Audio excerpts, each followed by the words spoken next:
हाँ जी दोस्तों, आज हम आए थे इंजन फिट करने। अभी ये क्रैंक ग्राइंड करा ली है हमने, बैरिंग भी नवे लगा दिए इसके। 0-10 पर क्रैंक गई है। ऑयल पंप भी नया डाल दिया है, हॉजिंग फिट कर दिया है अच्छे से, टिप पर बैरिंग भी लगा दिया है।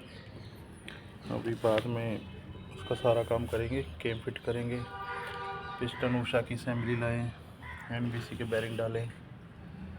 तो भी हेड रिपेयर हो गया, सब कुछ हो रहा है।